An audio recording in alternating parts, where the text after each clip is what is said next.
नन्हे कबीर के हाथ कांप रहे थे। उसके सामने झाड़ियों के बीच धूल से सना हुआ एक शेर का छोटा सा बच्चा खड़ा था।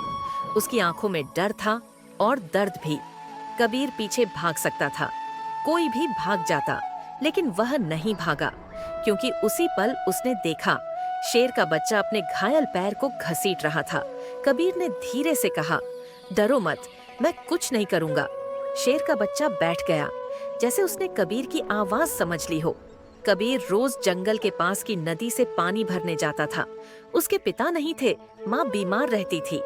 कबीर बचपन में ही बड़ा हो गया था, शायद इसलिए वह दूसरों का दर्द पहचान लेता था। उस दिन के बाद जंगल में दो अकेले दिल मिलने लगे। कबीर उसे राजू बुलाता था। वह उसे बचा हुआ खाना, पानी और कभी-कभी अपनी माँ की बनाई सूखी रोटी लाता। राजू उसकी आवाज सुनते ही झाड़ियों से निकल आता।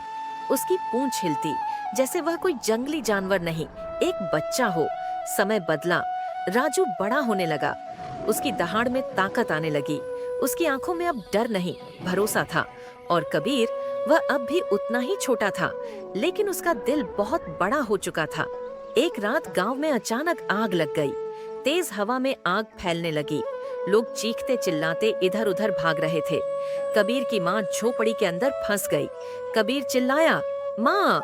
उसी अंधेरे में एक जबरदस्त दहाड़ गूंजी। लपटों के बीच से एक विशाल शेर निकल आया। लोगों की सांस रुक गई। वह राजू था। वह जलती झोपड़ी के पास खड़ा हुआ, दहाड़ मारी और फिर अपनी पीठ कबीर की माँ की ओर कर दी, जैसे कह रहा हो, उसे बाहर निकालो। डर के मारे जमे हुए लोग हरकत में आए। माँ को बाहर निकाला गया। वह जिंदा थी। सुबह होते होते जंगल में खबर फैल गई। वन विभाग के लोग आए। गांव वाले डर गए। इस शेर को पकड़ना होगा, किसी ने कहा। कबीर राजू के सामने खड़ा हो गया। उसकी आवाज कांप रही थी, लेकिन इरादा मजबूत था।